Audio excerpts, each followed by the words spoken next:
నిరంతర స్తోత్రార్హుడైన యేసుక్రీస్తు ప్రభుల వారి పరిశుద్ధమైన నామములో ఈ ప్రత్యేకమైన పునరుత్థానపు ఆరాధనలో పాలిభాగస్తులైన మీ అందరికీ నా హృదయపూర్వకమైన వందనాలు. అందరికీ వందనాలు. ప్రభు మిమ్ములందరినీ దీవించునుగాక. ప్రభు మిమ్ములందరినీ ఆశీర్వదించునుగాక. ప్రభు మీ అందరికీ తోడయుండునుగాక.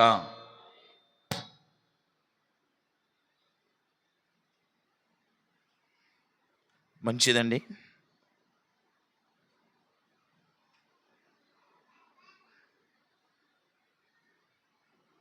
కొద్ది నిమిషాలు దేవుని మాటలు మీతో పంచుకుంటాను. ఈరోజు చాలా చక్కన అయిపోయాయి కదా. మొత్తం 4:12. వాస్తవానికి మనము 4:30కి ఎక్కుతాం వాక్యానికి. ఈరోజు చక్కన ఎక్కడ ముగించామంటే స్పీడ్గా పాటల దగ్గర ముగించాం. 4:12. ఒక 45 నిమిషాలు దేవుని వాక్యాన్ని విందాం. త్వరగతిగానే నైట్ ఫెయిల్ అవుతుంది కనుక అది మాత్రమే ఉద్దేశించుకొని కొంచెం త్వరగా ముగింపులోకి తీసుకొస్తూ ఉన్నాము. కొద్ది నిమిషాలు దేవుని మాటలు విందాం, దేవుని వాక్యాన్ని విందాం. ప్రతి సంవత్సరము ఉదయకాలం ఆరాధన జరుగుతున్నటువంటి తెల్లపాడు ప్రాంతంలో గత సంవత్సరంలో జరిగింది. ప్రతి ఇంటికి కుటుంబ క్రిస్మస్ ఆరాధన జరుగుతుంది. కుటుంబ క్రిస్మస్ ఆరాధన ప్రతి ఇంటిలో జరుగుతుంది. ఒక 30 ఇల్లులు ఉంటే 30 ఇల్లులు పెట్టేస్తాం. ప్రతిరోజు సాయంకాలం 7 నుంచి 8:30 వరకు మొత్తం ఒక 30 చిల్లర ఉన్నాయి ఇళ్ళలు. ప్రతి ఇంటిలో క్రిస్మస్ 23వ తేదీ వరకు జరిపించేవాళ్ళం. ఈ సంవత్సరం మాత్రము ఆ ధన్యత భాగ్యం కలిగిరి వాసులకు ఇవ్వాలని అనుకుంటున్నాను. ఈ సంవత్సరము మన సంఘంలో ఉన్నటువంటి ఇదిగో ఇక్కడ కూడిన మీ అందరి నివాస గృహాలలో ఎన్ని కుటుంబాలు అయితే అన్ని కుటుంబాలు ఉన్నాయో ఏదైనా ఒక రోజున స్టార్ట్ చేసి ప్రారంభిస్తాను, చెప్తాను. ఆ డే ప్రారంభిస్తాను. ఒక్కొక్క నివాస గృహంలో ఒక్కొక్క రోజు, ప్రతిరోజు సాయంకాలం మీరు ఏ పనులకి వెళ్ళినా 7 గంటలకంతనా 7 గంటలకి రోజు మార్చి రోజు పెట్టుకుందాం. మనకు తక్కువ కుటుంబాలు కనుక రోజు మార్చి రోజు కానీ 2 రోజులు మార్చి ఒక రోజు, 2 రోజులు మార్చి ఒకటి కానీ అట్లా పెట్టుకుందాం. అంటే వారానికి ఒక 3 అట్లా పెట్టుకుందాం. సాయంకాలం 7 గంటల నుంచి ఒక 8:45 వరకు 45 వరకు లేదా 9 దాకా క్రిస్మస్ ఆరాధన, కుటుంబ ఆరాధన, క్రిస్మస్ కుటుంబ ఆరాధన మీ నివాస గృహాలలో ఏర్పాటు చేద్దాం. సరేనా? వస్తాము. ఒక అర్ధగంట సేపు పాటలు పాడతాము. ఒక అర్ధగంట సేపు మీ కుటుంబంలో కొన్ని అంశాల కొరకు ప్రార్థనలు చేయిస్తాము. ఒక అర్ధగంట సేపు వాక్యం చెప్తాం. ఇది క్రిస్మస్ కుటుంబ ఆరాధనలో జరిగే క్రమం.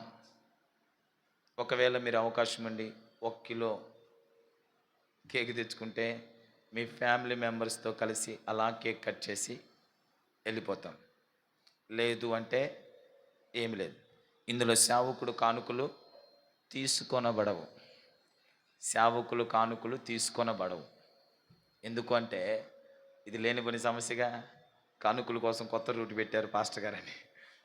ఇప్పుడే కాదు, తెల్లపాడులో 30 రోజులు దాకా 30 రోజులు పైబడి ప్రతి ఇంటిలో క్రిస్మస్ కుటుంబ ఆరాధన జరిగితే ఏ ఇంట్లో కూడా మేము కానుకలు తీసుకోలేదు.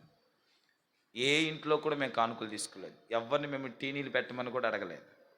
ఎవరిని మేము భోజనాలు కూడా మాకు పెట్టమని మేము అడగలేదు. వాళ్ళు ఇచ్చినా ఈకున్నా కానుకలు అయితే తీసుకోలేదండి.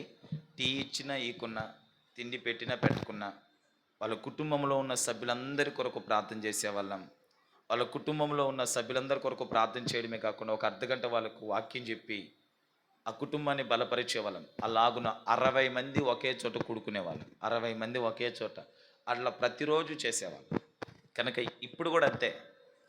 ఈ ప్రార్థన కూడికల ద్వారా మీ నివాస గృహాల్లో సేవకుడిగా నేనైతే ఒక్క రూపాయి కూడా తీసుకోదలుచుకోవట్లేదు, తగలను కూడా. మొత్తం ఒక 10 కుటుంబాలు ఉన్నాయి మనకు. జిర్రవారి పాలెమూలతో కూడా కలిపి. ఆ 10 కుటుంబాలను 2 రోజులకు ఒకసారి మార్చి మనం వేసుకోగలిగితే, మీరు సాయంకాలం వరకు పనులు చేసుకొని సాయంకాలం 7 గంటలకి ఒక కుటుంబంలోకి వెళ్ళి ఒక 2-3 పాటలు పాడి వాళ్ళ కొరకు ప్రార్థన చేసి కొద్ది నిమిషాలు దేవుని వాక్యాన్ని చెప్పి వాళ్ళకి అలా క్రిస్మస్ శుభాకాంక్షలు తెలిపి వాళ్ళు ఏదైనా సిద్ధపరిస్తే టీ తాగేసి లేదంటే కేక్ తెస్తే కట్ చేసి శుభాకాంక్షలు తెలిపి ఇళ్ళకి వెళ్ళిపోతాం. ఇది ఓకేనా. సిటీలలో ఉన్నటువంటి వారికి సౌండ్ సిస్టాలు ఏం అందించబడవు. ఇప్పుడు సిటీలో ఇప్పుడు ఈ మండలంలో ఉన్న వాళ్ళకి, అంటే కలిగిరిలో ఉన్న వాళ్ళకి, ఎందుకంటే మనం ఉంటుంది ఇళ్ళ మధ్యలో కనుక మీకు సౌండ్ సిస్టమ్ పెట్టడం వల్ల ప్రతికూలతలు ఏర్పడతాయి. ఇప్పుడు ఫర్ ఎగ్జాంపుల్ మా అత్త వాళ్ళ దగ్గరే కానీ శాంతి కుమార్ అక్కల దగ్గరే కానీ వీళ్ళకి అన్నీ ఏర్పాటు చేస్తాం. మిగతా వాళ్ళకి డైరెక్టర్గా వచ్చి ప్రార్థన చేసి ఒక కంజీలు పట్టుకొని, అవకాశం ఉంటే డోలక్ కూడా ఉంది కాబట్టి డోలక్ పట్టుకొని తబలా పట్టుకొని ప్రార్థన చేస్తాము, వాక్యం చెప్తాము, మా ఇళ్ళకి వెళ్ళిపోతాం. ఈ క్రమము దేవుడి చిత్తమైతే ప్రార్థనలు పెట్టి స్టార్ట్ చేద్దాము. ప్రతిరోజు సాయంకాలం అందరు రావాలా. కుటుంబంలో ఉన్న వారందరూ 7 గంటలకి 8 గంటలకి 7 గంటలకల్లా పూర్తి చేసుకొని మాతో పాటు కలిసి పాలు పొందుతుండాలి. ఇలాగున ఈ క్రిస్మస్ వరకు ఇలాగన ఒక 10 కుటుంబాలు, మన సంఘంలో ఉన్న ప్రతి కుటుంబాన్ని దర్శిద్దాం విత్ మే ఫ్యామిలీతో కూడా సహా, నా కుటుంబం కూడా సహా. మీరందరూ వచ్చి మా కొరకు ప్రార్థన చేద్దరు. Praise the lord. బాగుందా బాగలేదా? బాగుంది కదా, బాగుంది. ఇలా చేద్దాం, మంచిది. మీ కుటుంబాలకు ఆశీర్వాదం, మీ కుటుంబాలకు దీవెన, మీ కుటుంబాలకి మేలు. కుటుంబ ప్రార్థనల వల్ల మీ కుటుంబాలకే ఆశీర్వాదం, మీ కుటుంబాలకే మేలు, మీ కుటుంబాలకే దీవెన. నేను ఎప్పుడు చెప్తుంటాను, ఓబేదేదోము నివాస గృహంలో దేవుని మందసం ఒక 3 నెలలు ఉన్నది. ఎన్ని నెలలు? 3 నెలలు ఓబేదేదోము అనబడిన ఒకని నివాస గృహంలో దేవుని మందసం 3 నెలలు ఉంటే 3 నెలల్లో తన ఇల్లు, తన సొత్తంతా కూడా దీవించబడిందంట. 3 నెలల్లో తన సొత్తంతా కూడా ఆశీర్వదించబడింది. ఆ మందసము క్రీస్తుకు సాదృశ్యం. కుటుంబ ప్రార్థనలు మన నివాస గృహంలో జరగడాన్ని బట్టి మన కుటుంబాలు, మన పిల్లలు, మన జీవితాలు ఆశీర్వాదకరంగా ఉంటాయి. ఇంకా మీరు గమనించండి, కొర్నేలు అయితే ఎదురు చూస్తాడు. కొర్నేలు అయితే తన కుటుంబంలో ఒక ప్రత్యేకమైన ప్రార్థన కూడికను ఏర్పాటు చేసుకొని ఆశతో ఎదురు చూస్తుంటాడు. వాక్యం వినాలని, వాక్యం చెప్పించుకోవాలని, మా కుటుంబంలో ప్రార్థన జరగాలని కొర్నేలు ఆశతో ఏర్పాటు చేయగా దేవుడు కొర్నేలు ఆశను చూసి పేతురు అనబడిన పెద్ద దైవజనుడి చేత ఆ ఇంట్లో కూటమి ఏర్పాటు చేస్తాడు. ఆ కూటమిలో బలమైన దేవుని ఆత్మచేత ఇల్లంతా నింపబడిపోద్ది. కొర్నేలి కుటుంబ ప్రార్థన ద్వారా దీవెన పొందాడండి. కుటుంబ ప్రార్థన ద్వారా ఆ కుటుంబంలో ఏర్పరచుకున్న ప్రార్థన ద్వారా దీవెన పొందాడు, ఆత్మ దీవెనలు పొందాడు, ఆధ్యాత్మికంగా దీవెన పొందాడు. పరిశుద్ధ ఆత్మ దేవుడు పేతురు ప్రసంగిస్తుంటేనే దిగొచ్చేసాడంట. వాళ్ళందరినీ నిండగా భాషలతో మాట్లాడడం ప్రారంభించారని లేఖనాలు సెలవిస్తున్నాయి. ఇక అతనున్నాడు సుంకరి గుప్తదారుడైన జక్కయ్య. యేసు ప్రభు వారింట్లో అడుగు పెట్టగా ఏమొచ్చింది? ఆ ఇంట్లో సమాధానం వచ్చింది, నెమ్మది వచ్చింది, శాంతి వచ్చింది. నేను ఎందుకు ఈ వర్డ్స్ అని చెప్తున్నానంటే, ఇలా వివరించుకుంటూ చెప్తే బోల్డన్ని ఉన్నాయి. విధవరాలింట్లో దైవ సేవకులు అడుగు పెట్టక ఏం జరిగింది? పిండి అయిపోలేదు. కరువు కాలంలో విధవరాలింట్లో అడుగు పెట్టాడు దైవ సేవకుడు. ఆ కుటుంబం అంతా దీవించబడింది. శూన్యమీరాలింట్లో దైవ సేవకుడు అడుగుపెట్టి ఆ శూన్యమీరాలు దైవ సేవకుడు నిమిత్తం సమస్తం సిద్ధపరిస్తే తన పిల్లలు లేకుంటే పిల్లలు పొందుకోగలిగింది, పోగొట్టుకున్న ఆస్తిని సంపాదించుకోగలిగింది ఈ శూన్యమీరాలు. ఇంకా ఈ శూన్యమీరాలు తన కుమారుడు మరణిస్తే మళ్ళీ బతికించుకోగలిగింది. కనుక ఇలాగున మేమును దైవ సేవకులుగా మేమును సంఘమంతా మీ కుటుంబంలో అడుగుపెట్టి ప్రార్థన చేయటం మీకు ఆశీర్వాదం, అది మీకు దీవెనది, మీకు మేలది. కనుక సిద్ధపడండి, ఆశ కలిగి సిద్ధపడండి. ఆశతో సంతోషంతో మీ గృహాలకు ఆహ్వానించండి. మీ నుంచి మేమేం కోరుకోవట్లేదు, మీ నుంచి మేమేం ఆశించట్లేదు. మీరు బలవంతంగా ఇచ్చిన మేము తీసుకోము టీ నీళ్ళు తప్ప, కనుక మేము మంచి నీళ్ళు తప్ప. ప్రార్థనలు పెట్టించుకోండి, మీ కొరకు మేమున్నాం, మా పనే మీ కొరకు ప్రార్థన చేయడం, అంతేనా కదా? మా పని ఏంటి? మీ కొరకు ప్రార్థన చేయడం, మీ కొరకు భారం కలిగి కన్నీరు కార్చడం, మీ కొరకు అంగలార్చడమే మా పని. ఆ పని కొరకే ప్రభు మమ్మల్ని సిద్ధపరుచుకున్నాడు. ఇట్లాంటి ఫెస్టివల్స్, ఈ క్రిస్మస్ ఫెస్టివల్స్ ఇలాంటివి వచ్చినప్పుడు వాటిని అవకాశముగా మార్చుకొని మీ దగ్గరకు వచ్చి ప్రార్థనలు పెట్టుకోవడమే. మనకు కిస్తీపురంలో మరలా సెమీ క్రిస్మస్ ఆరాధన ఉంటుంది. ఇంకా కొన్ని ప్రాంతాల్లో కూటాలు ఉంటాయి, అవన్నీ కూడా మీకు తెలియపరుస్తూ ఉంటాను. రేపైతే తెల్లపాడులో సెమీ క్రిస్మస్ ఆరాధన ఉంది. రేపు తెల్లపాడులో సెమీ క్రిస్మస్ ఆరాధన ఉంది. పాలు పొందులు పొందేవాళ్ళు తప్పకుండా పాలు పొందులు పొందండి. మీకు ఆసక్తి ఉండి మేము కూడా వస్తామంటే మీకు ఏర్పాట్లు వసతులు నేను సిద్ధపరుస్తాను. సెమీ క్రిస్మస్ ఆరాధన రేపు 7 గంటల నుంచి 9 గంటల వరకు తెల్లపాడు ప్రాంతంలో జరుగుతుంది. మంచిది. ఇవి ఉన్నటువంటి కొన్ని విషయాలు, మన సంఘానికి సంబంధించిన విషయాలు. ఇంకాసేపు దేవుని వాక్యాన్ని విందాం. ఇక మరల మీకు ఎక్కడ నేను చెప్పను, వాక్యం అయిపోతున్నానే ప్రార్థన చేసి ఆశీర్వాదం ఇచ్చి పంపిస్తా. అందుకనే వాక్యంలోకి వెళ్ళే ముందే జరగబోయే విషయాలని మీకు చెప్పేస్తాను. కిస్తీపురం డిసెంబర్ 18 పెట్టాం సెమీ క్రిస్మస్ ఆరాధన. మనకు కూడా ఇక్కడ సెమీ క్రిస్మస్ ఆరాధన జరగాలి. అది 20 అనేది ఇంకా డేట్ ఫిక్స్ చేయలేదు, పగుల సాయంకాలం అనేది ఇంకా ఫిక్స్ చేయలేదు. ఇక్కడ కూడా సెమీ క్రిస్మస్ ఆరాధన చేయాలన్న ఆలోచనలో ఉన్నాము. దాని గురించి కూడా ప్రార్థన చేయండి. కిస్తీపురంలో డిసెంబర్ 18 రేపు తెల్లపాడులో జరుగుతుంది.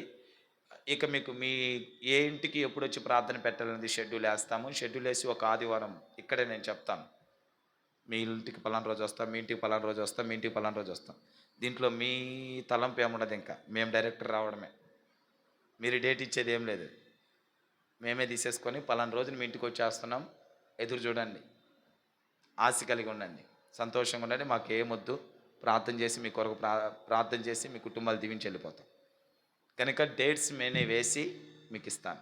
ఎన్ని కుటుంబాలు ఉన్నాయి, ఎన్ని కుటుంబాలు డేట్స్ వేసి ఇక్కడ చెప్తాను. పలానా డేట్న ఎలిషమ్మోళ్ళ ఇంట్లో, పలానా డేట్లో శాంతి కుమార్ ఒక్కళ్ళ ఇంట్లో, పలానా డేట్న కృపమ్మ గారి ఇంట్లో, పలానా డేట్న రూత్ అక్కోళ్ళ ఇంట్లో, పలానా డేట్న వెంకటేశ్వర గారి వాళ్ళ ఇంట్లో, ఇలాగున మేమే డేట్స్ ఇస్తాం. ఇవన్నీ వేసి మీకే చెప్తాము. ఆ రోజు మీరు ఎదురు చూస్తే ఆ దినాన మీ ఇళ్ళలోకి వచ్చి ప్రార్థన పెట్టేసి వెళ్తాం. Praise the lord. ఈరోజు ఒక ప్రత్యేకమైన వర్తమానాన్ని మనం విందాం. యోబు గ్రంథం 12వ అధ్యాయం 7 నుంచి 10. యోబు గ్రంథం 12వ అధ్యాయం 7 నుంచి 10. 12వ అధ్యాయం. అయినను మృగములను విచారించుము, అవి మీకు బోధించును. ఆకాశ పక్షులను విచారించుము, అవి నీకు తెలియచేయును. భూమిని గూర్చి ధ్యానించిన ఎడల అది నీకు బోధించును. సముద్రములోని చేపలను నీకు దానిని వివరించును. వీటన్నిటిని బట్టి యోచించుకొనిన ఎడల యెహోవా హస్తము. చాలండి, చాలమ్మా. దయచేసి కొన్ని మాటలు కొద్ది నిమిషాల సేపు అలా గమనించండి, శ్రద్ధగా దేవుని మాటలు వినండి. ఆశీర్వాదకరంగా మీ గృహాలకి మీరు వెళ్తురు. కానీ ఈ 7 నుంచి 10 వచనాలను కూడా మనకు జ్ఞాపకం చేస్తే, యోబు భక్తుడు ప్రత్యుత్తరం ఇస్తున్నాడు. 12వ అధ్యాయం 1వ వచనంలో చూడండి. అప్పుడు యోబు ఇలాగున ప్రత్యుత్తరం ఇచ్చాను. తన స్నేహితులకు యోబు భక్తుడు ఇస్తున్నటువంటి ప్రత్యుత్తరం. యోబు ఒక దయనీయమైన స్థితిలోకి వెళ్ళిపోయాడు. యోబు శ్రమల మధ్యలోకి వెళ్ళిపోయాడు. యోబు బాధల మధ్యలోకి వెళ్ళిపోయాడు. తనకున్న సమస్త ఆస్తిని పోగొట్టుకున్నాడు. తనకున్నటువంటి కుమారులను పోగొట్టుకున్నాడు. తనకున్న సర్వ సమస్తమును పోగొట్టుకొని ఒంటరిగా మిగిలిపోయాడు యోబు. తన భార్య కూడా తను దూషించి అపహాసించి వెళ్ళిపోయింది. తన ప్రాణ స్నేహితులు అని అనుకోవచ్చు. తన ప్రాణ స్నేహితులైనటువంటి కొందరు వచ్చి యోబును ప్రశ్నల మీద ప్రశ్నలు, ప్రశ్నల మీద ప్రశ్నలు వేస్తున్నారు. ఏమని? నువ్వు నీతిమంతుడివైతే, నువ్వు మంచోడివైతే, నువ్వు యథార్థవంతుడివైతే నీకెందుకు ఇట్టి గతి పడుతుంది? ఒకప్పుడు ఉన్నతంగా బ్రతికిన నీవు, ఒకప్పుడు సంపన్న స్థితిలో బ్రతికిన నీవు, ఒకప్పుడు కొరత కొదువలేని ఆస్తులతో, జంతువులతో, పంట పొలాలతో, సర్వ సమృద్ధితో తొలతూగిన నీవు, ఇదిగో ఈరోజు ఈ దయనీయమైన స్థితికి, ఈ పతనా స్థితికి, ఈ శ్రమల మధ్యకి, ఈ బాధలు అనుభవించడానికి గల కారణం నీలో భక్తి లేదయ్యా యోబు. నీలో భక్తి లేదు, నీలో యథార్థత లేదు, నీలో నీతి లేదని తన స్నేహితులు యోబును పొడిచి పొడిచి పొడిచి పొడిచి మాట్లాడుతున్నటువంటి పరిస్థితులు అవి. అలాంటి పరిస్థితులలో తన స్నేహితులకు యోబు సమాధానమిస్తూ మాట్లాడుతున్నాడు. తన స్నేహితులకు యోబు ప్రత్యుత్తరం ఇస్తున్నాడు. అదే 12వ అధ్యాయం 7వ వచనం మనం చదివిన మాట. అయినను మృగములను విచారించుము, అవి నీకు బోధించును. మృగములు అంట, మృగములు, జంతువులు, మృగాలు. జంతువులలో మృగాలు ఉన్నాయి కదా. ఇప్పుడు మృగరాజు అంటాం ఎవరిని? సింహాన్ని. మృగములను విచారిస్తే అవి మనకు బోధిస్తాయంట, మనకు లెసన్ చెప్తాయంట, మనకు పాఠాలు చెప్తాయంట. మృగములను కూడా మనం విచారించడం అనగా తెలుసుకోగలిగితే, మృగాలను మనము తెలుసుకోగలిగితే, పరిశీలించి తెలుసుకోగలిగితే అవి మనకు పాఠాలు నేర్పిస్తాయి అంటున్నాడు యోబు. ఇంకా యోబు అంటాడు చూడండి, ఆకాశ పక్షులను విచారించుము, అవి నీకు తెలియజేయును. ఆకాశ పక్షులను విచారించి వాటిని కూడా పరిశీలిస్తే అవి కూడా మనకు పాఠాలు నేర్పిస్తాయంట, అవి కూడా మనకు బోధన చేస్తాయి, అవి కూడా మనకు మన జీవితాలకు సరిపడిన పాఠాలు నేర్పిస్తాయని యోబు భక్తుడు అంటున్నాడు. ఇంకా ఏమంటాడు? భూమిని గూర్చి ధ్యానించిన ఎడల అది నీకు బోధించును, సముద్రములోని చేపలు నీకు దానిని వివరించును. భూమిని మనం అడిగిన భూమి కూడా మనకు బోధిస్తుందంట, భూమి మనకు బోధిస్తుందంట. నా ప్రియమైనటువంటి వారులారా, సముద్రములో ఉన్న చేపలను విచారించిన అవి కూడా మనకు బోధన చేస్తాయి. దేవుడు సృష్టించిన ఈ సృష్టిలో ఉన్నటువంటి మృగముల దగ్గరకు మనం వెళితే అవి మనకు పాఠాలు చెప్తాయి, మనకు బోధిస్తాయి అని భక్తుడు అంటున్నాడు. దేవుడు సృష్టించినటువంటి సృష్టి అయినటువంటి పక్షుల దగ్గరికి వెళితే అవి కూడా మనకు పాఠాలు చెప్తాయి, అవి కూడా మనకు బోధన చేస్తాయి. మనిషికి బోధించగలుగుతాయంట, మనిషికి పాఠాలు చెప్పగలుగుతాయంట, మనిషికి లెసన్స్. అంటే ఇప్పుడు అవి మనం కూర్చుని మాట్లాడతాయనే కాదు, వాటి జీవితాలు మనకు పాఠాలు నేర్పిస్తాయి. ప్రైజ్ ది లార్డ్ చెప్దాం గట్టిగా, హల్లెలూయా, హల్లెలూయా, హల్లెలూయా. వాటి జీవితాలు మనకు పాఠాలు నేర్పిస్తాయి. అప్పుడప్పుడు కుక్కను గురించి మాట్లాడతాం. కుక్కకున్న విశ్వాసం, కుక్క నుంచి మనం నేర్చుకునే పాఠం విశ్వాసం. ఎందుకు? కుక్క విశ్వాసం కలిగితే ఆ విశ్వాసం నీకు లేదురా అంటాం. మనమా? అంటాం. ఇంకొకటి కూడా అంటాం, పిల్లి చెవులా, పాము చెవులా. ఇలాగున దేవుడు సృష్టించిన ఈ సృష్టిని జాగ్రత్తగా మనకు పరిశీలించి తెలుసుకోగలిగితే అవి మనకు బోధన చేస్తాయి, అవి మనకు పాఠాలు నేర్పిస్తాయి, అవి మనకు బోధన చేస్తాయంట, అవి మనకు పాఠాలు నేర్పిస్తాయని భక్తుడైన యోబు తెలియపరుస్తున్నాడండి.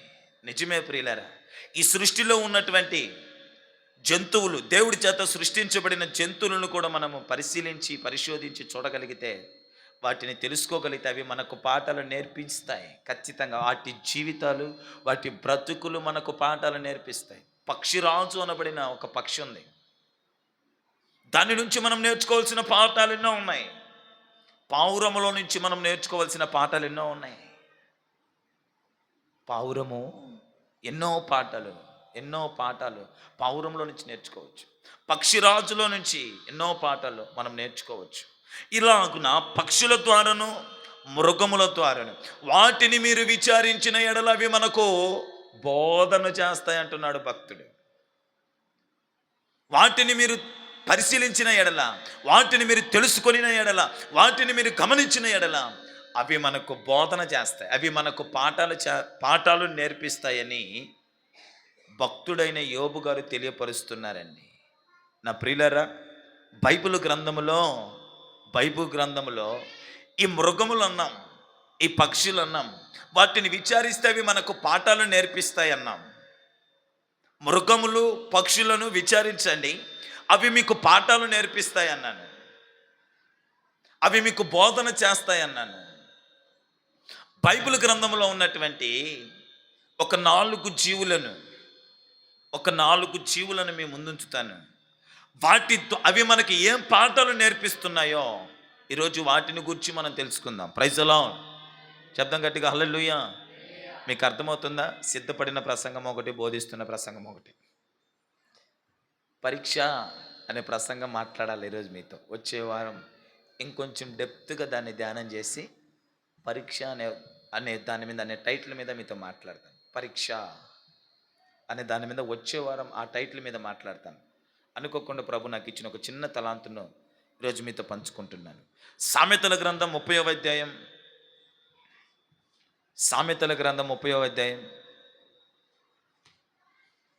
24-25. భూమి మీద చిన్నవి 4 కలవు, అయినను అవి మిక్కిలి జ్ఞానము గలవి. బలము లేని జీవులు. చూడండి, గమనించండి. భూమి మీద 4 జీవులు కలవన్నాడు. భూమి మీద, మరొకసారి చదవండి 30.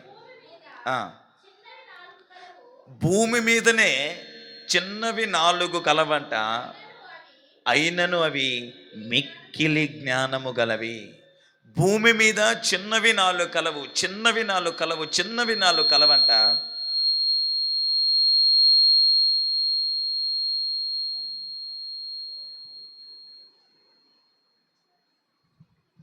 భూమి మీద చిన్నవి 4 కలవు, అవి మిక్కిలి జ్ఞానము గలవంట.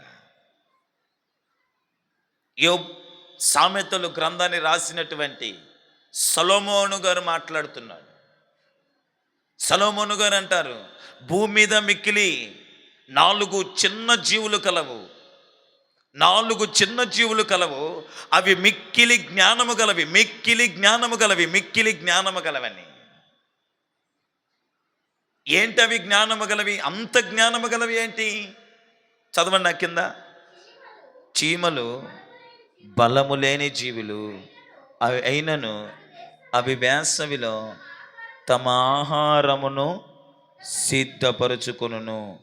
చిన్న కుందేళ్ళు బలము లేని జీవులు, అయినను అవి పేటు సందులలో నివాసము కల్పించుకొనును. మిడతలకు రాజులేడు, అయినను అవన్నీ పంక్తులుగా తిరిగి సాగిపోవును. బల్లిని చేతిలో నీవు పట్టుకొనగలవు, అయినను రాజుల గృహములో అది ఉండును. ఇందాక నేను చెప్పాను, యోబు గ్రంథము 12:7-10లో మృగములను విచారించుము, పక్షులను విచారించుము, అవి మనకు బోధ చేస్తాయి.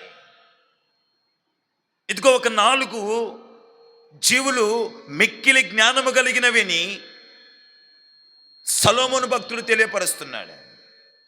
ఒక 4 జీవులు మిక్కిలి జ్ఞానము గలవి. ఈరోజు వాటిని మనము పరిశీలిద్దాం. ఈ మిక్కిలి జ్ఞానము కలిగిన ఈ 4 జీవితాలలోంచి మనము నేర్చుకునే పాఠాలేంటి? ఈ మిక్కిలి జ్ఞానము కలిగిన, చిన్నవైన మిక్కిలి జ్ఞానము కలిగిన ఈ 4 జీవులలో నుంచి మనం ఏం నేర్చుకోగలం? యోబు అయితే అన్నాడు, వాటిని పరిశీలించండి, అవి మీకు బోధన చేస్తాయని. ఇప్పుడు భూమి మీద ఉన్నటువంటి చిన్నవైన మిక్కిలి జ్ఞానము కలిగినవి, మిక్కిలి జ్ఞానము కలిగినవి. ఆ ఓడును కాస్త నొక్కి పెడుతున్నాను. మిక్కిలి జ్ఞానము గలవి, మిక్కిలి జ్ఞానము గలవి 4 కలవంట. 4 కలవు జ్ఞానము గలవంట ఇవి. ఈ చిన్న జీవులు మిక్కిలి జ్ఞానము గలవి, మిక్కిలి జ్ఞానము గలవి.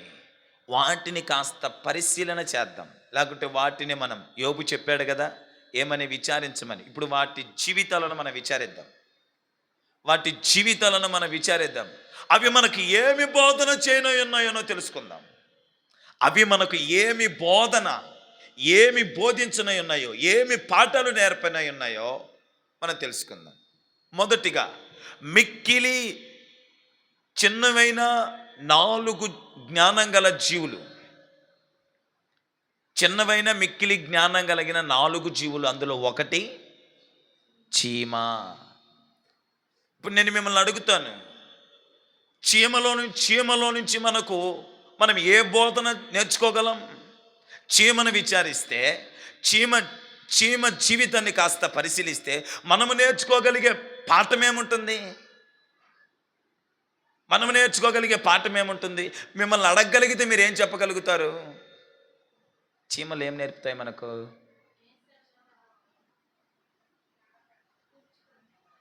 చీమల గురించి కొన్ని నేను అడిగాను అనుకో, కొందరు క్రమశిక్షణ అంటారు, క్రమశిక్షణ అంటారు. చీమలు మనకు నేర్పుతున్న పాఠం, వాటిని కూడా మనం విచారించగలిగితే, వాటిని కూడా మనము తెలుసుకోగలిగితే, వాటి జీవితాన్ని మనం గమనించగలిగితే, ఈ చీమలు మనకు క్రమశిక్షణ అనే పాఠాన్ని నేర్పుతాయి. క్రమశిక్షణ. సంఘములో ప్రతి విశ్వాసి క్రమశిక్షణ కలిగిన వారే ఉండాలి. Praise the lord. శబ్దం గట్టిగా హల్లెలూయా, హల్లెలూయా, హల్లెలూయా. క్రమశిక్షణ గురించి నేను ఎక్కువ మీకు వివరించదలుచుకోవట్లేదు. కాకపోతే ఒక మాట చెప్తున్నాను, చీమలను విచారించి తెలుసుకోగలిగితే మనకు అవి నేర్పించే పాఠం ఏంటి అంటే, ఇవి మనకు క్రమశిక్షణ.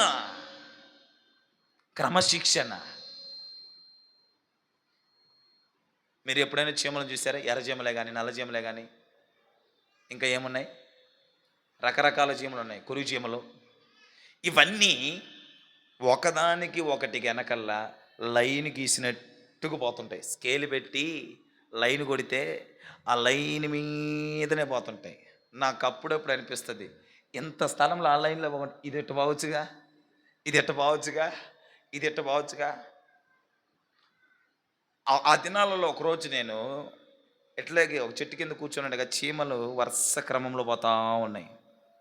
వీటిని చెడిపేద్దాం, ఇటు క్రమాన్ని చెడిపేద్దాం, ఏమైనా మారుతాయో మన ఆలోచనతో మొత్తం చేపెట్టి మొత్తం అటు చెరిపేసిన, మొత్తం వాటన్నిటిని అటు ఇటు చెరిపే చల్లా చెది చేసేసిన. మరలా కాసేపు తర్వాత అక్కడే కూర్చుంటే, కాసేపు టైం తర్వాత మళ్ళీ చూస్తే క్రమశిక్షణకు పోతా ఉన్నాయి, క్రమశిక్షణలోనే పోతున్నాయి. అప్పుడు అనిపించింది, బైబిల్ వరకునే చెప్పలా, ఏమని, మిక్కిలి జ్ఞానము గలవి. ఆ జ్ఞానము కలిగిన చీమలను విచారిస్తే మనం నేర్చుకునే పాఠం క్రమశిక్షణ. క్రమశిక్షణ మనకు చాలా అవసరం అండి. క్రైస్తవ జనమా, క్రమశిక్షణ చాలా అవసరం. దేవుడు బైబిల్లో ఒక మాట అంటాడు, అక్రమం. క్రమానికి వ్యతిరేక పదం అక్రమం. అంటే క్రమము లేని జీవితం, క్రమము లేని బ్రతుకు, క్రమశిక్షణ లేని నడిపింపు. అక్రమము చేయువారులారా, క్రమశిక్షణ కలిగి మనం క్రమము కలిగి మనం బ్రతకాలి, క్రమశిక్షణ కలిగిన వారంగా మనం ఉండాలి. మనకు ఆరాధన ఎంతంటే అంతకి ఇక్కడ కూర్చోవాలి. అదే క్రమశిక్షణ. క్రమశిక్షణ ఉండాల. నా ప్రియమైనటువంటి వారలారా, ఆధ్యాత్మిక జీవితంలో, ఇదో క్రైస్తవ జీవితంలో, ఇదిగో క్రీస్తు సంఘములో చేర్చబడిన నీవైనా నేనైనా క్రమశిక్షణ కలిగిన వారముగా బ్రతకాలి. దేవుడు చూస్తాడు.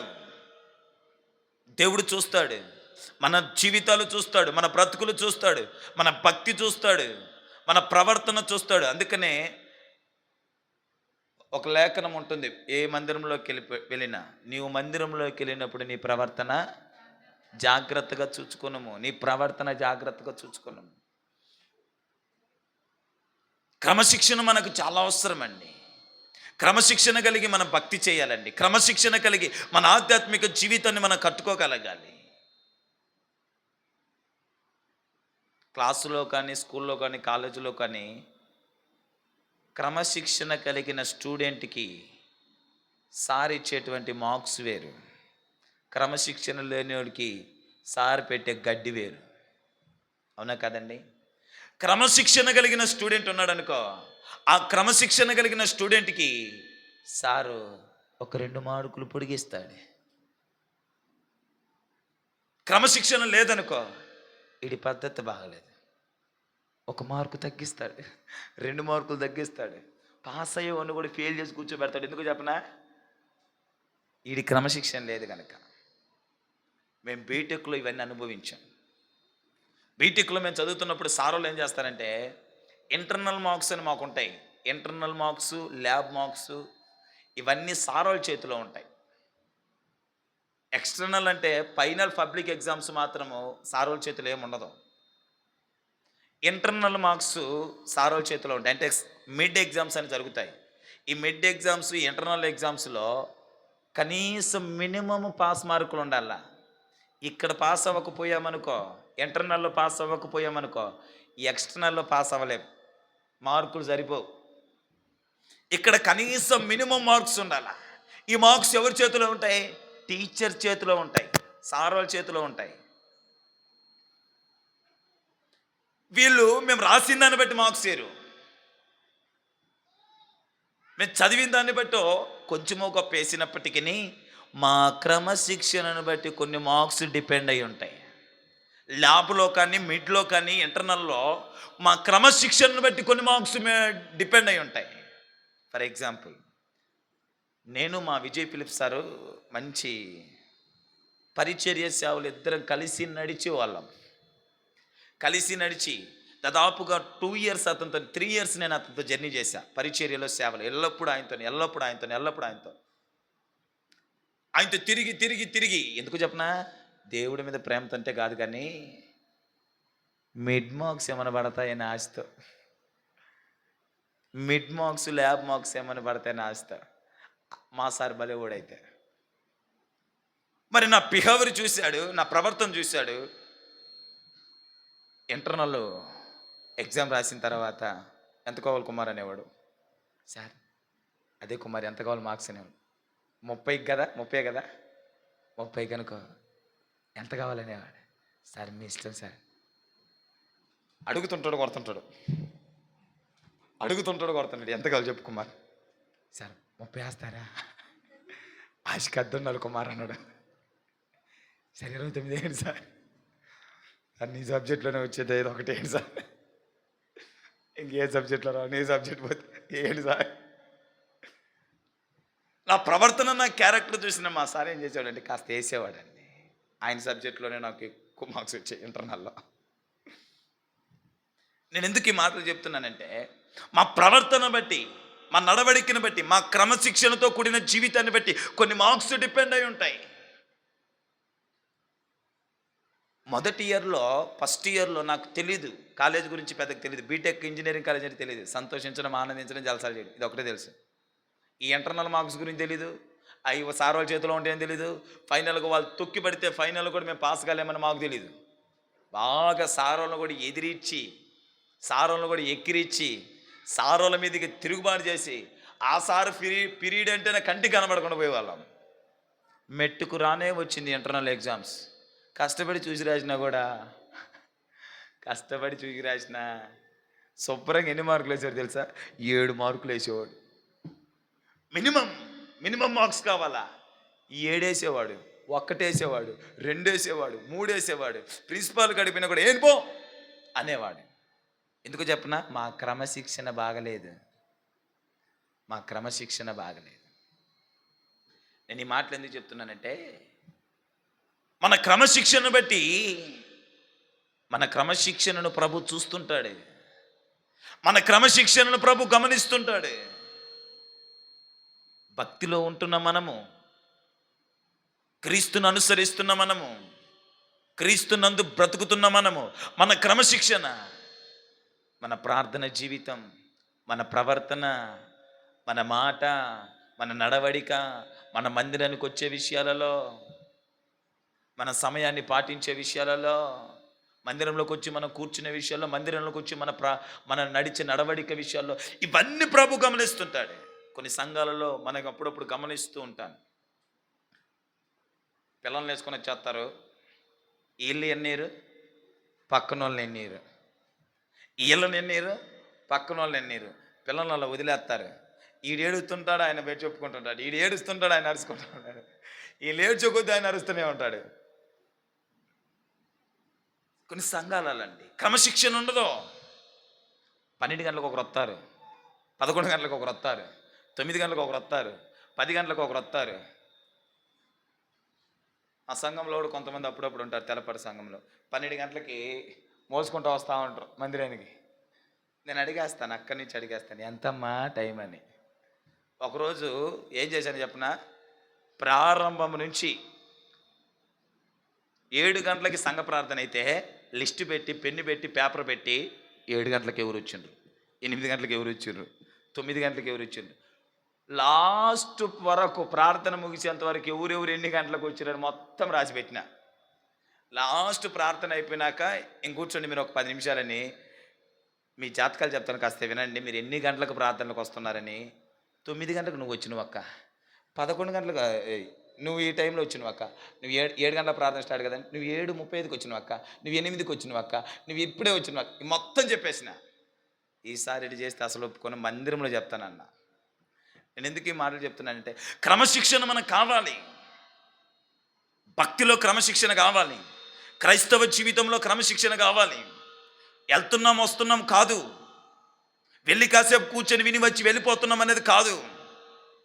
ఏదో ఆయన ఏదో వాక్కుంటాడు, చెప్తాడు, వెళ్ళిపోవడం కాదు. ఏదో అటెండెన్స్ వేసుకోవడానికి వెళ్తున్నాంలే మందిరానికి కాదు. మందిరానికి వచ్చిన ప్రతి విశ్వాసి క్రమశిక్షణ కలిగిన వారై ఉండాలా. Praise the lord. వాక్యం చెప్పేటప్పుడు మాట్లాడుతుంటారు, కరెక్ట్ కాదు అది. వాక్యం చెప్పేటప్పుడు మాట్లాడుతుంటారు, వాక్యం చెప్పేటప్పుడు లేచి తిరుగుతుంటారు, వాక్యం చెప్పేటప్పుడు లేచి అటు ఇటు కదులుతూ ఉంటారు. ఇల్లు విన్నరు పక్కన గోకుతూ ఉంటారు. క్రమశిక్షణ చాలా ఇంపార్టెంట్ అండి. నీ మందిరంలో నీ ప్రవర్తన జాగ్రత్త చూసుకోనమని చెప్పింది. అందుకే నా ప్రియులారా, చిన్న సంఘం, మిమ్మల్ని అసలు భయపెట్టకూడదు, గద్దించకూడదు, మరి తప్పదు నాకు. క్రమశిక్షణ కలిగి మనం బ్రతకాలి. చీమలను మనం విచారించి తెలుసుకోగలిగితే, మిక్కిలి జ్ఞానము కలిగినటువంటి ఈ చీమలను మనం విచారించి తెలుసుకోగలిగితే మనకు క్రమశిక్షణను మనకు బోధిస్తున్నాయి. రెండోది, చీమలలో నుంచి మనకు రెండోది, ఇది మనకు అవసరం. ఇప్పుడు చదవండి ఆ మాటని, సామెతల గ్రంథం. ఇది మనకు అవసరం. సామెతల గ్రంథం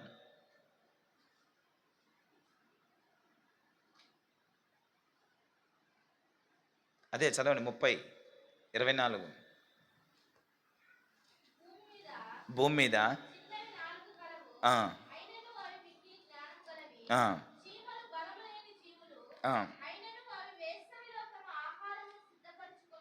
చాలండి. చీమలను మనం విచారించి తెలుసుకోగలిగితే ఇవంట వేసవిలో తమకు ఆహారాన్ని సిద్ధపరచుకుంటాయంట. వేసవి కాలంలో ఆహారాన్ని సిద్ధపరచుకోవడం ఏంటి? వర్షాకాలంలో చీమలు ఎక్కడ తిరగవు. వర్షాకాలంలో ఎక్కడ చీమలు తిరగవు. ఆ వాగులకు, ఆ వానలకు, ఆ వరదలకి వర్షాకాలంలో చీమలు అక్కడక్కడ తిరగకుండా. అందుకని ఈ చీమలు ఏం చేస్తాయంటే, రాబోవు వర్షాకాలాన్ని గుర్తించి, పడబోయేటువంటి వర్షాలను గమనించి, వేసవిలోనే విస్తారంగా తమకు కావలసిన ధనాన్నంతా సమకూర్చుకొని శుభ్రంగా వాటి యొక్క గూళ్ళల్లోకి వెళ్ళి, లేకుంటే అవి కట్టుకున్న పుట్టలలోకి వెళ్ళి ఆ సమకూర్చబడిన ఆ ధాన్యముతో ఆ వర్షాకాలం అయిపోయేంత వరకు బ్రతుకుతాయంట. ఏ ధాన్యాన్ని అయితే సమకూర్చుకున్నాయో, ఏ ధాన్యాన్ని అయితే సిద్ధపరచుకున్నాయో, ఈ ప్రమాద కాలం అనబడిన ఈ వర్షాకాలంలో అవి ఏం చేస్తాయంటే తమ పుట్టల్లోకి వెళ్ళి ఇక ఆ ధాన్యాన్ని తింటే ఈ వర్షాకాలం అంతా పోయేంత వరకు, ఈ వర్షాకాలం అంతా జరిగిపోయేంత వరకు ఆ పుట్టల్లోనే భద్రంగా దాచబడి ఉంటాయంట. చీమలను విచారించి మనము తెలుసుకోగలిగిన పాఠం ఏంటంటే, రాబోవు ప్రమాదాన్ని పసిగట్టి ముందుగానే సిద్ధపాటు జీవితాన్ని కలిగినవి. రాబో ప్రమాదం ఏంటి? వర్షాకాలం. ముందు సిద్ధపాటు ఏంటి? వేసవిలోని తమకు తగినటువంటి ఆహారాన్ని సిద్ధపరచుకోవడం. రాబో ప్రమాదం వర్షాకాలం, సిద్ధపాటు కలిగి ఉన్నాయి. ఆ ప్రమాదమును తప్పించుకోవడానికి, ఆ ప్రమాదంలో నుంచి బయటపడడానికి, ఆ ప్రమాదంలో నుంచి విడిపించబడడానికి, కాపాడబడడానికి వేసవి కాలంలోనే తమకు కావలసినటువంటి ధాన్యాన్ని, కావలసినటువంటి ఆహారమును అవి సిద్ధపరుచుకుంటాయి. నా ప్రియ క్రైస్తవ సమాజమా, ఈ చీమలలో నుంచి మనం నేర్చుకుంటున్న మరొక పాఠం, సిద్ధపాటు జీవితం మనకు ఉండాలి. సిద్ధపాటు జీవితం మనకు ఉండాలి. ఎందుకు మనకు సిద్ధపాటు జీవితం? నరకం అనేది ఒకటి ఉంది, పాతాళం అనేది ఒకటి ఉంది. ప్రతి క్రైస్తవుడు, ప్రతి క్రైస్తవురాలు ఎరగవలసిన సత్యం, నరకం ఉన్నది, పాతాళం ఉన్నది. మనిషి మరణముతోనే అంతము కాదు. మనిషి మరణించిన తర్వాత నరకానికో, పాతాళానికో, పరలోకానికో వెళ్తాడు. నరకం అనేది ఒక పెద్ద ప్రమాదం లాంటిది, ఒక అపాయం లాంటిది. ఆ నరకమైన ప్రమాదంలో నువ్వు వెళ్ళకుండా ఉండాలంటే, ఆ నరకమైన ప్రమాదంలో నువ్వు పడకుండా ఉండాలంటే, ఆ నరకమైన ప్రమాదంలో నువ్వు చిక్కకుండా ఉండాలంటే భూమి మీద ఉన్నప్పుడే నువ్వు సిద్ధపడాలి. నువ్వు సిద్ధపడాలి. భూమి మీద నరకం నుంచి తప్పించుకోవడానికి భూమి మీద నువ్వు సిద్ధపాటు కలిగి ఉండాలి. అందుకే కదా ఈ వాక్యాలు, అందుకే కదా ఈ ప్రార్థనలు, అందుకే కదా ఈ సువార్తలు, అందుకే కదా భారమైన, కష్టమైన, నష్టమైన ఇలాగున మీకు సమకూర్చి సత్యవాక్యాన్ని మీకు వివరించేది. ఆ ప్రమాదం అనబడిన నరకంలో, అగ్నిలో, ఆ పాతాళంలో నీవు పడకుండానట్లు, ఆ ప్రమాదం అనబడిన ఆ నరక అగ్ని పాతాళంలో నువ్వు చిక్కకుండానట్లు, అందులో నుంచి నిన్ను కాపాడబడాలని, అందులో నుంచి నువ్వు రక్షించబడాలని, అందులో నుంచి నువ్వు తప్పించబడాలని, ఇదిగో నిత్యము మా ప్రసంగాలు ఈ భూమి మీద మిమ్మల్ని సిద్ధపరుస్తున్నాం. కన్ను మూసిన తర్వాత ఒక ప్రమాదం ఉంది, తస్మత్ జాగ్రత్త. జీవితము చాలా చిన్నది, ఎప్పుడు ఎలాగూ ముగిస్తుందో తెలీదు, ఎప్పుడు ఎలాగూ మన జీవితం పూర్తి అయిపోతుందో ఎరుగం. పూర్తయిన పిదప ప్రమాదం అనబడిన నరకములో మనం పడకుండా ఉండాలంటే, అపాయం అనబడిన నరకంలో నీవు పడకుండా ఉండాలంటే, అగ్ని ఆరదు పురుగు చావదనే నరకంలో నువ్వు పడకుండా ఉండాలంటే, ఆ పాతాళములో నువ్వు వేదన అనుభవించకుండా ఉండాలంటే, ఆ భయంకరమైన ప్రమాదంలోకి నువ్వు వెళ్ళకుండా ఉండాలంటే భూమి మీద నువ్వు సిద్ధపడాలి. నువ్వు భూమి మీద సిద్ధపడాలి.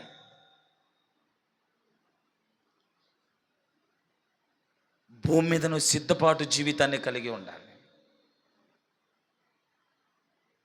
సిద్ధపాటు కలిగిన జీవితాన్ని కలిగి ఉంటేనే ఆ పాతాళము, ఆ నరకము, ఆ అగ్ని ఆరదు పురుగు చావదు, ఆ భయంకరమైన పాతాళములో నుంచి నీవు కాపాడబడతావు.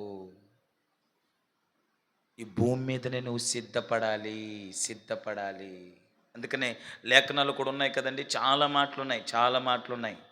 నేను ఇదివరకే ఒకసారి మీకు సిద్ధంగా ఉండుడి అనే లేఖనాన్ని మీకు తెలియపరిచాను, అనే ప్రసంగాన్ని మీకు బోధించాను. సిద్ధంగా ఉండండి అని. అందులో నుంచి ఒక మాటను మనము గమనించగలిగితే 24 మత్తయి సువార్త 24:44లో, మత్తయి సువార్త 24:44లో ఒక మాట ఉంటుంది. త్వరగా తీయండి, చదవండి. 34 అనుకోని గడియలో మనిషి కుమారుడు వచ్చును. అనుకోని గడియలో మనిషి కుమారుడు వచ్చును గనుకనే నీవు సిద్ధంగా ఉండు. లూకా సువార్త 12:28 20 అది కాదు కానీ లూకా సువార్త 14:17 ఒకసారి ఆ మాట కూడా చదవండి.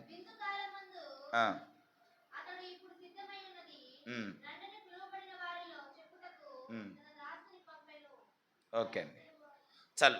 మనకు మత్తయి సువార్త 24:44 ఒక మంచి ఓడది. మత్తయి సువార్త 44 ఆ మాటలో ఇందాక మనం చదవాను కదండి. అనుకోని గడియలో అనుకోని గడియలో క్రీస్తు వచ్చును కనుక మనం ఏం కలిగి ఉండాలంట? సిద్ధముగా ఉండండి. సిద్ధపాటు జీవితాన్ని కలిగి ఉండండి. దేవుని రాకడ రేపో మాపో అన్నట్టుగా ఉందండి నా ప్రియులారా. జరుగుతున్నటువంటి ప్రపంచంలో జరుగుతున్నటువంటి ఆ పరిస్థితులు కూడా మనం గమనించగలిగితే దేవుని రాకడ రేపో మాపో అన్నట్టుగానే ఉన్నది. కనుక సిద్ధపడు ఆ భయంకరమైన ప్రమాదం నుంచి తప్పించుకోవడానికి, ఆ భయంకరమైన ఉపద్రవం నుంచి తప్పించుకోవడానికి, ఆ భయంకరమైన ప్రమాదంలో నుంచి బయటపడుటకు నీవు సిద్ధపడుదువుగాక. అనుకోని గడియలో ప్రభు రాబోతున్నాడు. ఆయన వచ్చిన దినాన ఒకవేళ మనము సిద్ధపడి ఉంటే ఆయనతో పాటు మనల్ని కొనుపోబడతాడు. మనము సిద్ధపాటు జీవితాన్ని కలిగి లేని ఎడల ఆయనే మనల్ని తీసుకెళ్ళి ఎక్కడెత్తాడు? నరకం, పాతాళం. కనుక నా ప్రియులరా, ఈ భూమి మీద నీవు బ్రతుకుతున్నప్పుడే, ఈ భూమి మీద నీకు అవకాశం ఉన్నప్పుడే, ఈ భూమి మీద నువ్వు సజీవుడుగా ఉన్నప్పుడే నువ్వు సిద్ధపడాలి.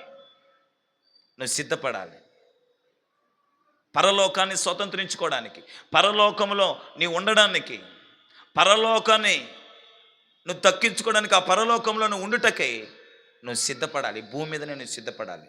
లేఖనం ఒక మాట ఉంటుంది, సిద్ధపడి మీతో పాటు అనేకులను సిద్ధపరచుడి అని. ఒకసారి అది కూడా చూద్దామా? ఒకసారి అది కూడా చూడండి, గమనించండి.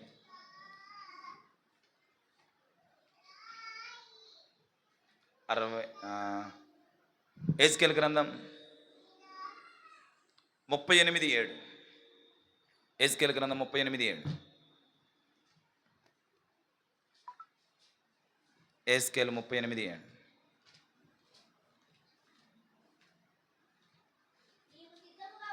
నీవు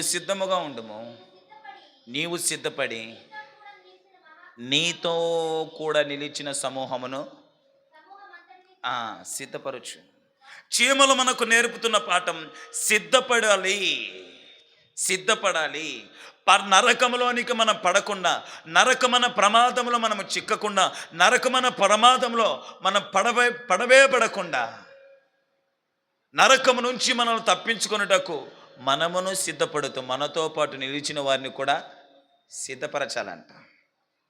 ప్రభు రాకడ రానై ఉన్నది, రేపో మాపో అన్నట్టుగా ఉన్నది కనుక మనల్ని ఏమై ఉండాలా?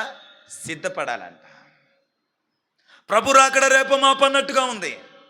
యెహెజ్కేలు భక్తుడు చెప్పినట్టు నీతో కలిసి ఉన్న వారందరిని నీవు సిద్ధపడి నీతో కలిసి ఉన్న వారిని సిద్ధపరచు. ప్రభు రాకడ రేపో మాపో అన్నట్టుంది. మనిషి కుమారుడు రాకడ రేపో మాపో అన్నట్టుంది. ఆ ప్రమాదంలో నుంచి నువ్వు తప్పించబడాలి, అపాయంలో నుంచి నువ్వు తప్పించబడాలి, ఆ నరకంలో నుంచి నువ్వు తప్పించబడాలి, ఆ పాతాళంలో నుంచి నువ్వు తప్పించబడాలి. కనుక నువ్వు సిద్ధపడి నీతో పాటు నీ కుటుంబ సభ్యులే కానీ నీతో పాటు ఉన్నటువంటి వారందరినీ కూడా నువ్వు సిద్ధపరచు. అపాయమనబడిన పరాల్లో ఆ నరకము అగ్నిలో పడనివ్వకుండా. ఎలా సిద్ధపడాలి చెప్తాను చూడండి. హెబ్రీ పత్రిక 11వ అధ్యాయం 7వ వచనములో దానికంటే ఇంకొక మాట మీకు చెప్తాను. మొదటి పేతురు 3వ అధ్యాయం 20వ వచనములో మీరు గమనిస్తే 3:20, మొదటి పేతురు 3:20.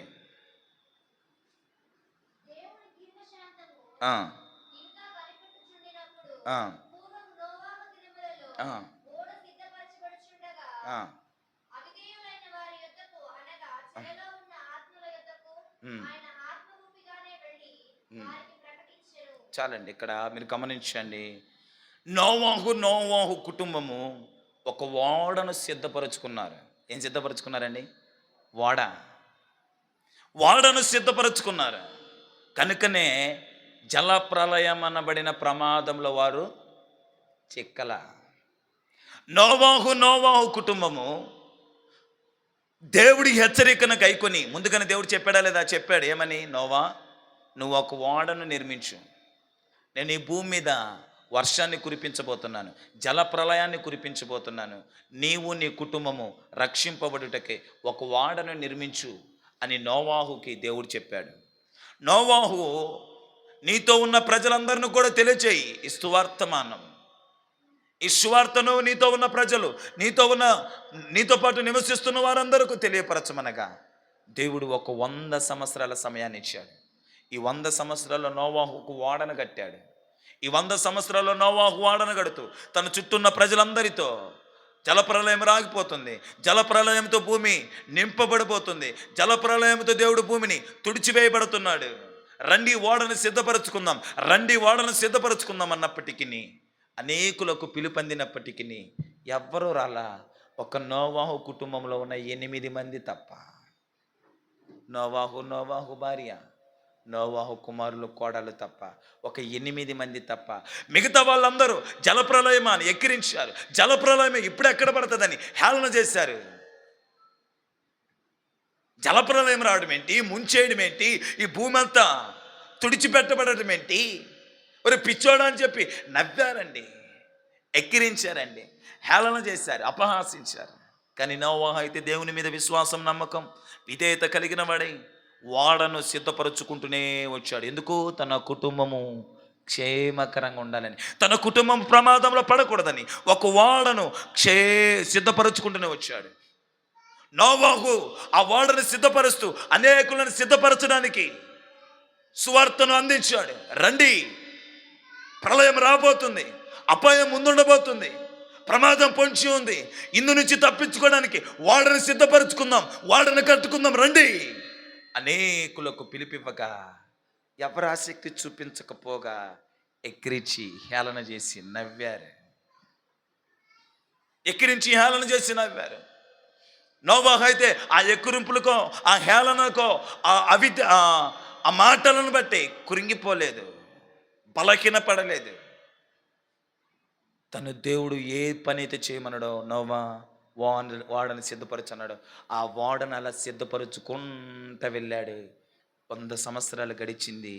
ఆకాశపు తూములు తెరవబడ్డాయి, విప్పబడ్డాయి. పట్టజాలనంత విస్తారంగా భూమి మీద వర్షం కురవడం ప్రారంభమైంది. కొండలు, ఇల్లులు మునిగిపోసాగాయి. ప్రాణముతో ఓ ఓ నోవా వాడది అంటే అవకాశం లేదు. వాడ తలుపులు మూయబడి ఉన్నాయి. నోవాహు కుటుంబం 8 మంది వాడలో ఉన్నారు. దేవుడు వాడను క్లోజ్ చేశాడు, వాడ తలుపులు క్లోజ్ చేశాడు. ఇక ప్రళయం ప్రారంభమైపోయింది. జనులు మునిగిపోతూ, నోవా వాడ తలుపులు తీ. ఎక్కడుంది అవకాశం? నోవా భూమి మీద సజీవంగా ఉన్నప్పుడు, అంత బాగున్నప్పుడు మొత్తుకొని, బాదుకొని ప్రకటించాడు కదా, ఏమని? రండి, వాడను సిద్ధపరచుకుందాం, ఒక భయంకరమైన ప్రమాదం మన ముంగిట పొంచి ఉంది, రండి అన్నప్పుడు సిద్ధపడకుండా లోకంలో త్రినుచు త్రాగుచు పాపాన్ని చేస్తూ ఇష్టానుసారంగా బ్రతికారు. ప్రమాదం రానే వచ్చింది, అందరూ నీటిలో మునిగిపోయారు. సిద్ధపడిన నోవాహు కుటుంబం మాత్రమే తప్పించబడింది.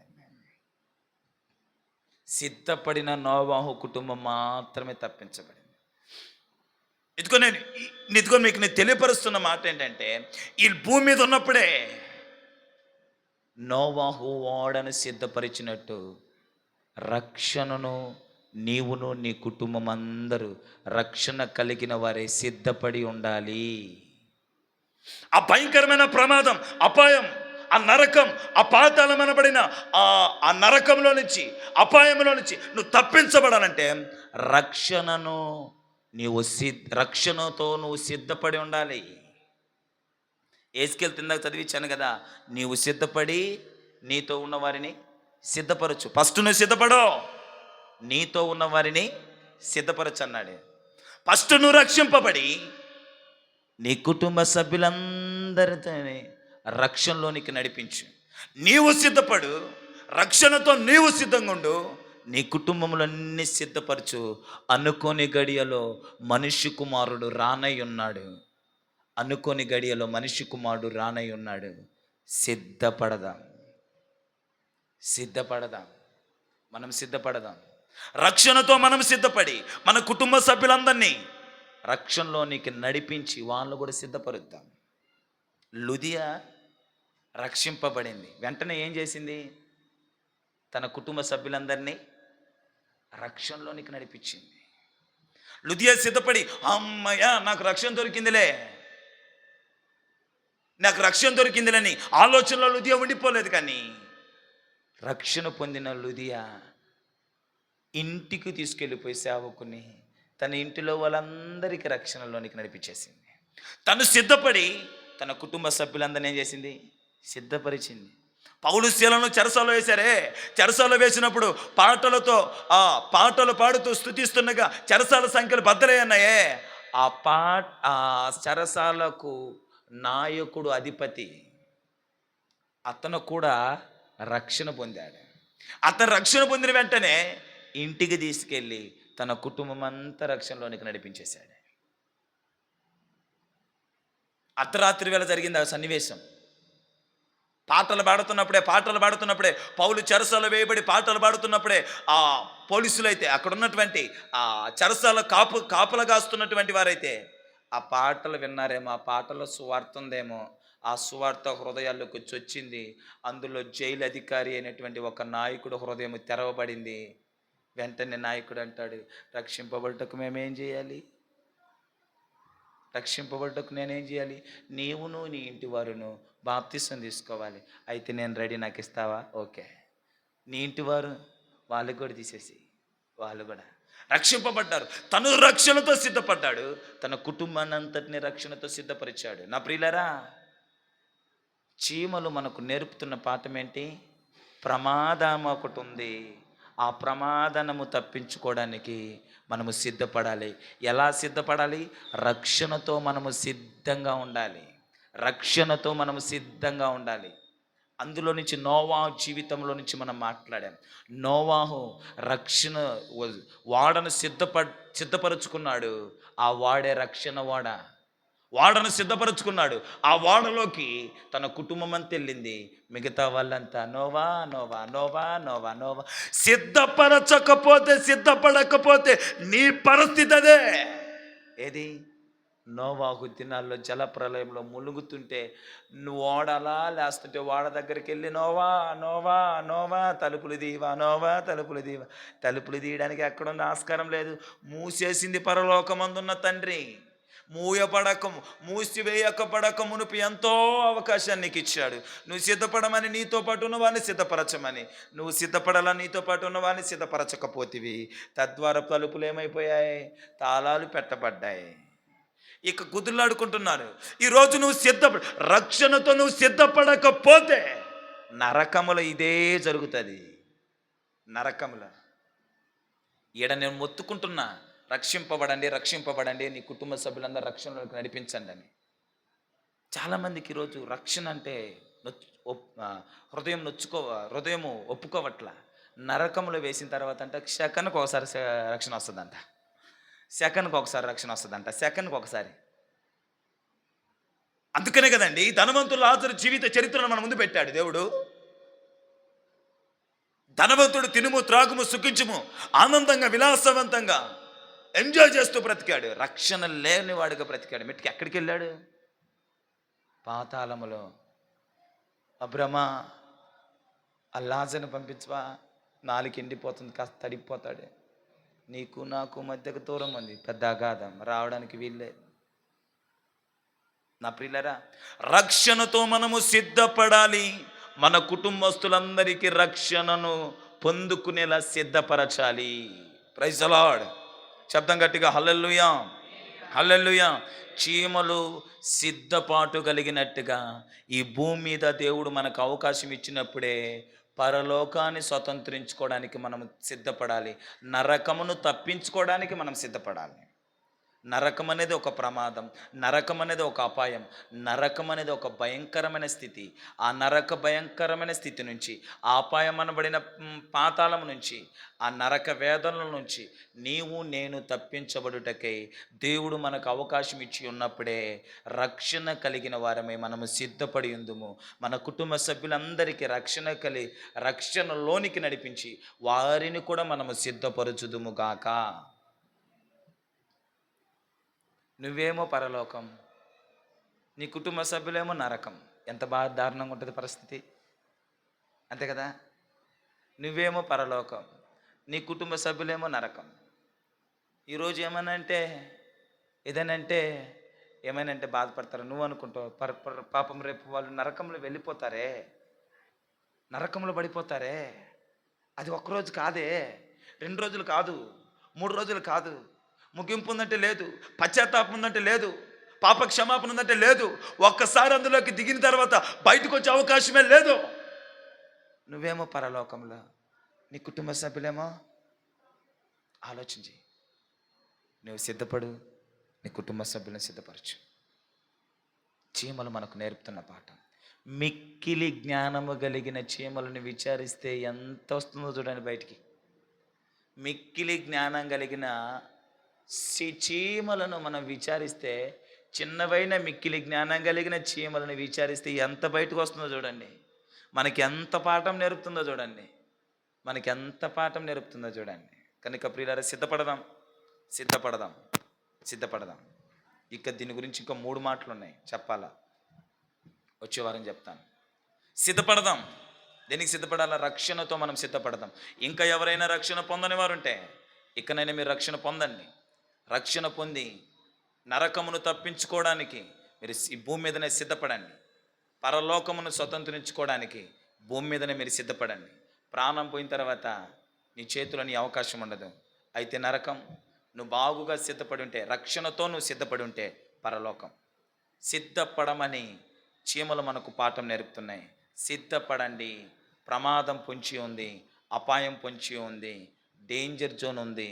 సిద్ధంగా ఉండండి, సిద్ధపడండి అని చీమలు మనకు పాఠం నేర్పుతున్నాయి. అదే పాఠాన్ని మేము ముందుంచుతున్నాను. ప్రమాదం ఉంది, అపాయం ఉంది, గండం ఉంది, అదే నరకం. ఆ ప్రమాదంలో, ఆ అపాయంలో, ఆ గండంలో అది భయంకరకం. అందులో నీవు నీ కుటుంబం పడకుండా ఉండాలంటే సిద్ధపడండి. భూమి మీద ఉన్నప్పుడే నీవు సిద్ధపడి నీ కుటుంబ సభ్యులను కూడా సిద్ధపరచు. ఎలా సిద్ధపడాలి? రక్షణ. మొదట నీకు కావాల్సిన రక్షణతో నువ్వు సిద్ధపడి ఉండాలి. మనిషి కుమారుడు రేపు మాప అన్నాడు కదా, ఆయన వచ్చేసరికి నీకేముండాలా? రక్షణ కలిగి ఉండాలి. మనిషి కుమారుడు వస్తున్నాగానే, క్రీస్తు వస్తున్నాగానే నీ మిద్దె ఎంత, నీ ఆస్తి ఎంత, నీ సంపద ఎంత ఏం అడగడు.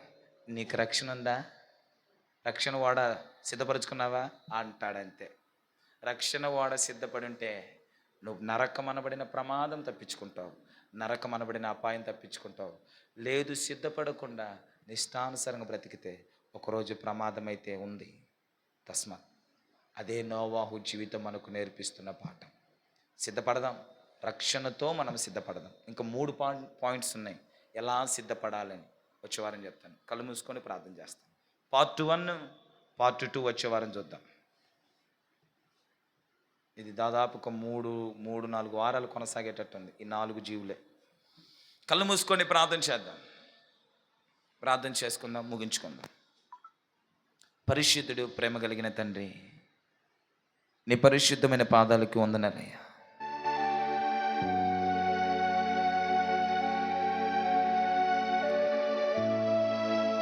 పక్షులను విచారించుము, మృగములను విచారించుము, భూమిని విచారించుము, అందులో ఉన్న చేపలు, సముద్రమును విచారించుము, అందులో ఉన్న చేపలు విచారించు, అవి మీకు బోధిస్తాయి.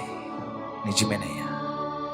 ఆ మాటను పట్టుకున్న మేము ఒక 4 జీవులు, భూమి మీద చిన్నవైన ఒక 4 జీవులను మేము విచారిస్తూ ఉన్నాం. అందులో ఒకటి చీమ జీవితాన్ని మేము విచారించగా అద్భుతమైన పాఠాలు మాకు నేర్పిందయ్యా. చీమ క్రమశిక్షణ కలిగినదిగా మాకు కనబడింది. నిజమయ్యా, నేటి సంఘాలలో క్రమశిక్షణ లేని సంఘాలు అనేకమునైనా. మా మట్టుకైతే మేము క్రమశిక్షణ కలిగి ఉండాలి. నువ్వు చూస్తున్న దేవుడివి, నువ్వు పరిశీలిగా చూస్తున్న దేవుడు. క్రమశిక్షణ కలిగి మేము బ్రతకాలయ్యా, క్రమశిక్షణ కలిగి మేము బ్రతకాలి.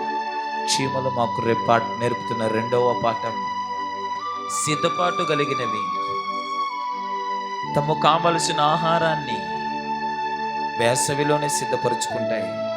రాబో వర్షాకాలపు ప్రమాదం నుంచి తప్పించబడుటకై ఇందులో నుంచి మాకు అద్భుతమైన పాఠం నేర్పాము. మేము కూడా నాయన మా ముందున్నటువంటి నరకమనబడిన ప్రమాదములోని తప్పించుకొనుటకు, నరకమనబడిన అపాయమును తప్పించుకొనుటకు, నరకమనబడిన భయంకరమైన స్థితిగతిని తప్పించుకొనుటకు మాకు ఆయుష్ ఉన్నప్పుడే, మేము సజీవులుగా నిలిచి ఉన్నప్పుడే పరలోకాన్ని స్వతంత్రించుకోవడానికి మేము సిద్ధపడుటకు కృప చూపించండి. పరలోకమును మేము స్వతంత్రించుకున్నటకు మేము సిద్ధపడడానికి కృప చూపించండి. ఎలా సిద్ధపడాలి? రక్షణతో సిద్ధపడాలి. అవునయ్యా, యేసుకేలు భక్తుడు అంటాడు, మీరు సిద్ధపడి మీతో ఉన్న వారందరినీ సిద్ధపరచండి అన్నాడు.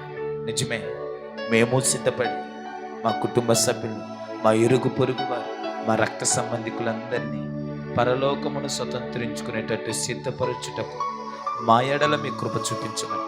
రక్షణతో మేమందరము సిద్ధపడాలి. రక్షణతో మేము సిద్ధపడుటకు కృప చూపమని నీ పాదాలు పట్టి ప్రార్థిస్తూ యేసు అతి పరిశుద్ధమైన నామమును అడుగుతూ బ్రతిమలాడుతున్నాను. కూడి వచ్చి ఎంతో ఆసక్తిగా ఎంతవరకు నేను ఆరాధించి నీ పాటల ద్వారా నేను మహింపరచి నీ అమూల్యమైన వర్తమానాన్ని విని తిరిగి వారి నివాస గృహాలకు వారు వెళ్తుండగా కాపుదల దయచేయండి, భద్రతను దయచేయండి, సురక్షతను దయచేయండి, క్షేమం అనుగ్రహించి రేపటి దినము నుంచి మరలా వారంలో ఇలాగున మేము కలుసుకునే పర్యాంతరం వరకు పనులలో తోడుగా ఉన్నాను, రాకపోకల్లో తోడుగా ఉన్నాను. వారి అనుదిన అవసరతలు తీర్చాను, అనుదిన అక్కర్లు తీర్చాను, అనుదిన కొరతలు తీర్చాను, అనుదిన కుదువులు తీర్చాను. ఆర్థికంగా దీవించండి, ఆరోగ్యాన్ని దయచేయండి. ప్రతి ప్రతికూలత, ప్రతి నష్టం, ప్రతి ప్రమాదం నుంచి ఈ పునరుద్ధరణ పారాధనలు పాలు పొందలు ప్రతి బిడ్డని మీరు తప్పించి నీ కృపా రెక్కల నీడలో భద్రంగా దాచి కాచి ఉంచమని ఈ సన్నిధిలో ప్రార్థిస్తూ మరలా ఈలాకుని మేమందరము కూడుకునే కృప దయచేయండి. ఈ సన్నిధిలో వేడుకుంటూ యేసు అతి పరిశుద్ధమైన నామములను అడిగి ప్రార్థించి వేడుకొనుచున్నాను తండ్రి, ఆమేన్. తండ్రి అయిన దేవుని ప్రేమ, కుమారుడైన యేసుక్రీస్తుల వారి కృప, పరిశుద్ధాత్మని సహవాసం, శాంతి సమాధానం కూడిచిన మీకును సకల పరిశుద్ధులకు నిత్యము సదాకాలము తోడు నీడయుండును గాక. ఆమేన్. అందరికి వందనాలు. మంచిది.